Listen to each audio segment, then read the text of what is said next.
welcome to Turn the Page, the official podcast of the Syosset Public Library.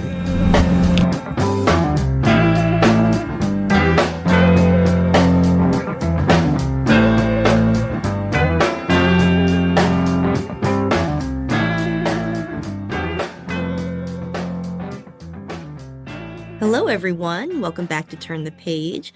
I'm your host today, Jen, and today I am joined by the author of a really cozy, warm hug of a book. It has a lot of really touching emotional highs and lows, and it goes so many places, but it just feels like such a warm, intimate embrace of a time spent reading. And I am so excited to get to talk about it. So welcome. Could I ask you to introduce yourself and your book, please? Yes, thank you so much for having me. My name is Grace Helena Walz. I am an author of Southern women's fiction. I write heartfelt stories that are down to earth. And today I'm here to talk about my book, Good Hair Days, which is a modern take on Steel Magnolias meets Hello Beautiful.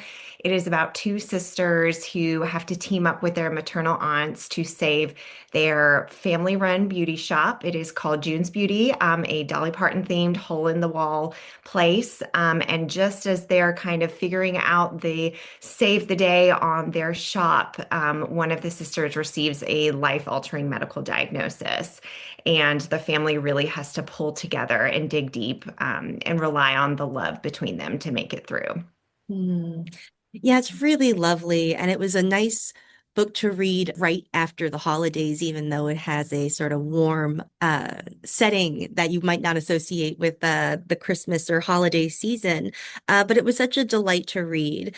And before we get to it too much, I'd love to know a little bit about your writing journey and perhaps your other works before this.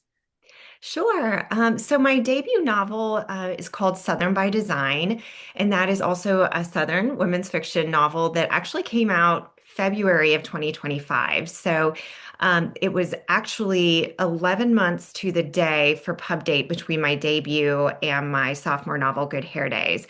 So it was really, really quick. That novel is one about that's like a fixer-upper meets Sweet Magnolias kind of vibe. So in the same category as Good Hair Days. And I didn't set out to be a career author, so I've always been a reader. And in different parts of my life, books, the amount of time I could read really kind of ebbed and flowed depending on all the other things that were going on. And it was when I'm a mother of two, so I have two children, and it was after I had my son, and I really came out of the newborn kind of haze where I could do anything apart from just kind of sleep or shower once the baby was settled, that I really kind of re-grounded myself in reading. And at that moment in time, I discovered Dorothea Benton Frank, who, unfortunately now has passed, but has a massive, list of Southern fiction, Southern women's fiction books, most of them set in the Low Country. And those, kind of how you described at the beginning of this segment, they were such an escape for me, that they're so kind of atmospheric, and it pulled me out of my kind of not that being a mother isn't delightful, but having a newborn is just very, it's difficult, it's grueling, as much as it's worth it in the end. And it really felt like a vacation. And they were characters who were fun and likable, and they pulled me out of kind of what was going on with me. And it felt like an escape. And so that was really when a spark ignited in me. And it took me a little while, but eventually I kind of wondered, oh, well, would I be able to do whatever I ever be able to write a book?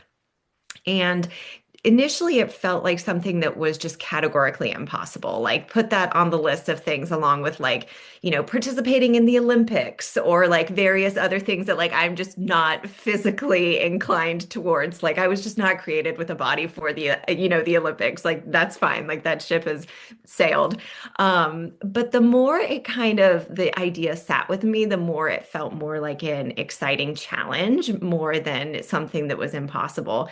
So I sat down to write, and I didn't have much of a plan. I didn't have any like training. I was literally just by the seat of my pants. And, in the meantime, I had another baby Lots of time is passing during these stretches. And eventually I wrote a terrible, awful first manuscript that was like 110,000 words of just like hot mess. But I had gotten to the end, there was that feeling of, well, we did it, and after that, I really, said to myself, was reflecting on the experience, and I absolutely loved the process of writing. I just felt like I kind of came alive in a new way that was unique, especially after having two young children that just demanded so much of me and just kind of fundamentally changed what my day-to-day life looked like. And so at that point, I realized, I want to keep going with this. And so I took some time and did some studying of craft and reading, all the great resources online that they're available about, improving your writing and writing fiction to sell and how it all works, as opposed to like, I'm just going to sit down and do this for myself. And then it was several years later that I eventually found my agent, and we sold Southern by Design, which was initially called Holy City Flip. But it's kind of an interesting thing because if you're familiar with Charleston at all, or if you've been there, it's very well known in the region that it's called the Holy City. But then there was some discussion, I guess, in the publisher once, they do the titling process, that there could be some confusion that maybe it was referencing the Vatican. And so it very much was not that. And so we said, you know what? Yeah, let's pick a new title. But anyway, those two books sold in a two-book deal, which was really what allowed me to have both of these books come out so quickly together. Very interesting. Yeah, that's a really, quick turnaround between books and it's just a very cool journey into writing. So was it the Southern setting that was the inception point of Good Hair Days for you, or was it a particular character dynamic or idea you wanted to explore? Yeah, so I knew that there would be a Southern setting. I wanted to keep that kind of similar from the first book. And really the original spark of the idea was when I went to go get my hair cut at a hair salon. And I went to one of those places that, those types of buildings where they have like multiple, like it's called salon lofts, where like they have like multiple small businesses within one entity and like you can rent out your own space. So this place was run by two friends and they really spoke to each other so much like sisters. They were so just comfortable with each other.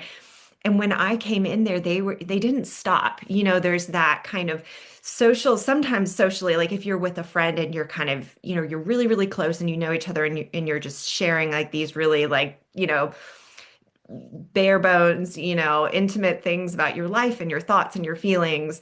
Then if a stranger walks in, there's that instinct to hold back and like, oh, okay, yeah, we'll talk about this later after this customer is here. But or after the customer is gone, they just kept going.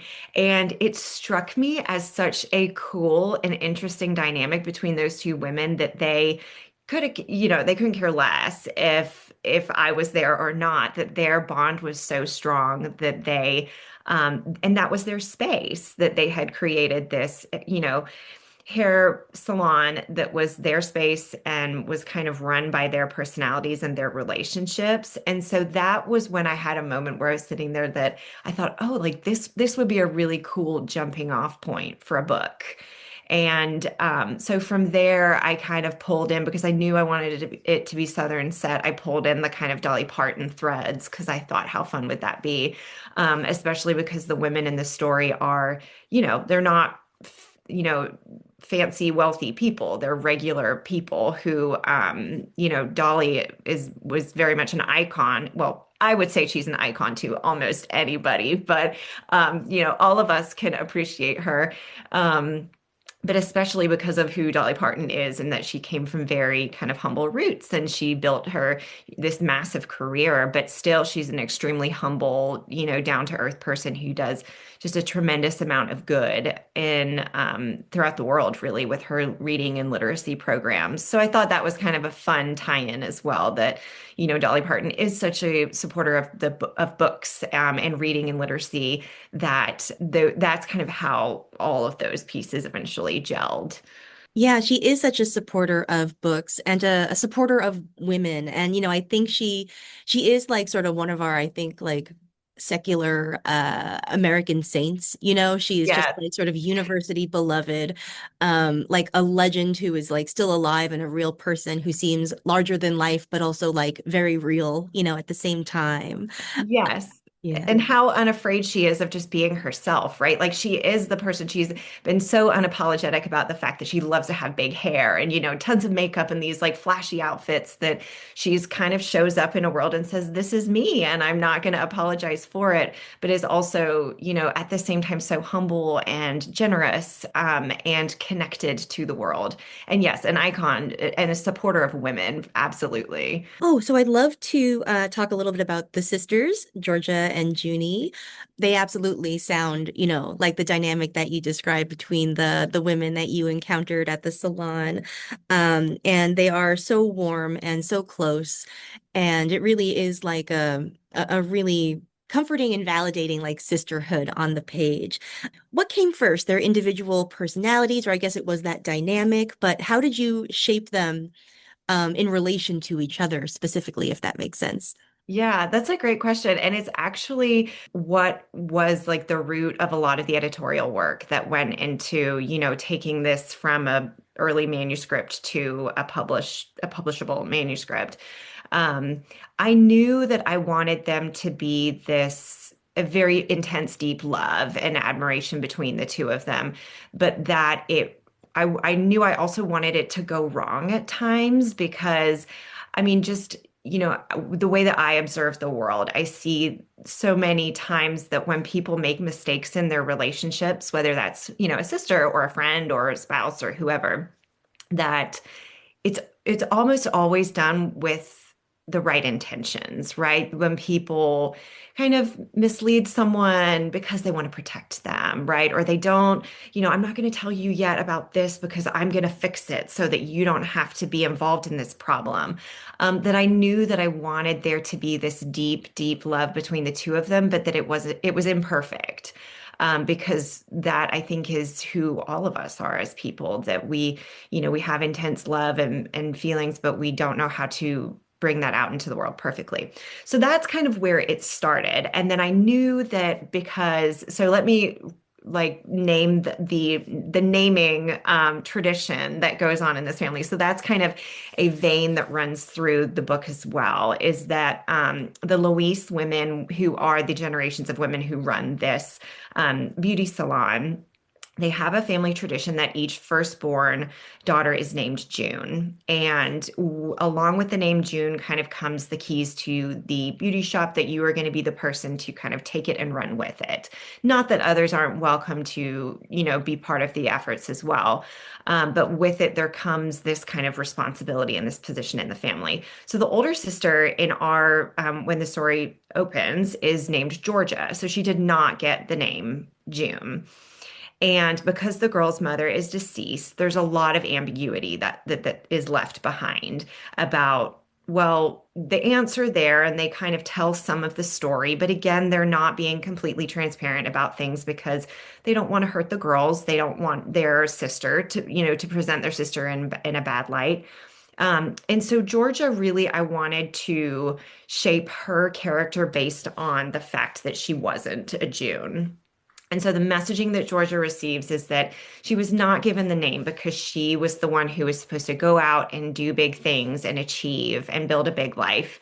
And that her mother wanted more for her than just a small town and this, simple beauty shop. And so she's trying her best to do all of those things because her love for her mother is so deep and she wants to live up to those things. But at the same time, they don't resonate with her. She's unhappy. She's struggling. She's not doing well to achieve those dreams.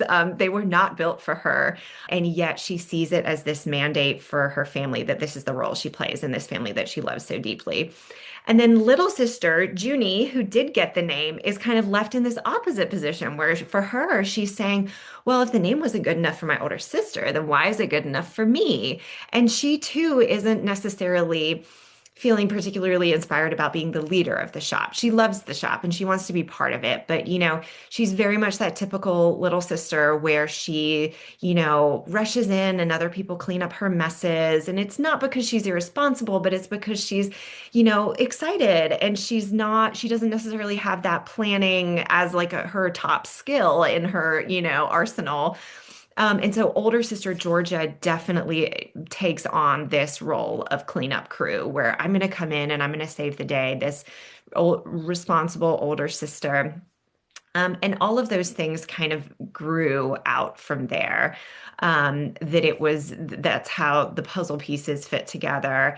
And then Junie, especially, I think was one of my favorite characters to write because I personally aspire to be much more like Junie as an individual myself. I'm much more, built like Georgia, where I'm like down to business, like check off the lists, like, very much more like organized in type A. And there's so much of me that longs to be more like Junie, she sees the beauty in life very easily and she leans into joy. She doesn't hold back. And so that was a really fun writing experience for me too.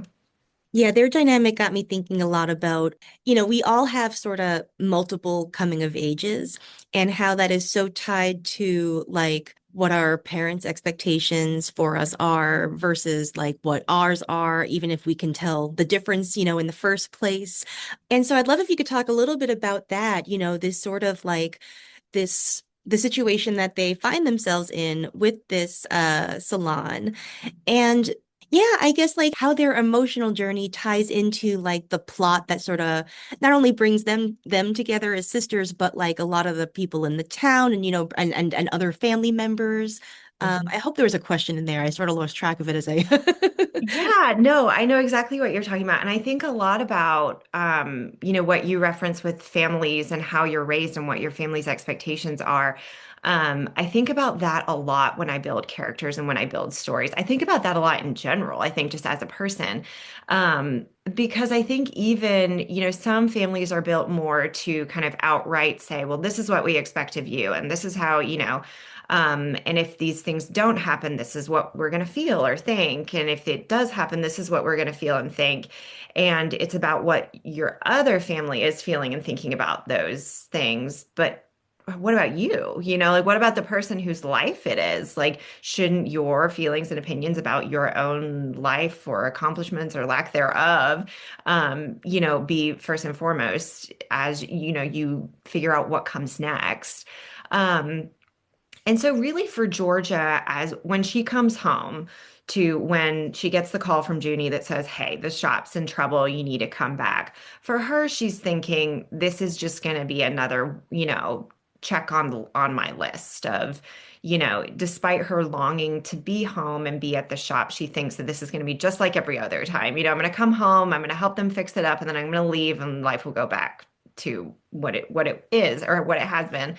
Um, and really, this time it's completely different. Not only is she forced to kind of fess up to a lot of things she's been dishonest about, she's forced to, when Junie gets sick, she's forced to really wrestle with what does my family mean to me? What do I want out of my life? And what am I willing to, sacrifice in order to, or not sacrifice in order to live up to kind of my dead mother's wishes? And, for her, it's very much about listening to her sister and her aunts and rewriting some of the scripting about what people will think of me if I don't do these things and what's going to happen if if I don't show up as this person inside my family unit. And I think for Junie, it's a lot of the same. It's about letting go of some of those expectations. For Junie, it's also a lot about learning to, you know, see the help. She has this concept when the story opens about, that she's not a, I guess successful is maybe one word, but she's not maybe as competent as Georgia because she needs help. And that she, can't seem to kind of ever close the gap completely without, somebody from her family tagging in. And I think by the end of the story, she has had an experience where she realizes that, it's okay to accept help, and that doesn't mean that you're not skilled. It doesn't mean that you don't have things to offer. It just means that sometimes when we all come together and we each contribute our strongest skill set, that we are showing up as our best self. Um, and so, yes, and all of this is happening alongside this like physical renovation of this shop happening that is honestly the kind of backbone of of the female line of their family. That, it is the physical, tangible place where their lives have panned out, and it's the kind of the connection between generations that everybody can come back to.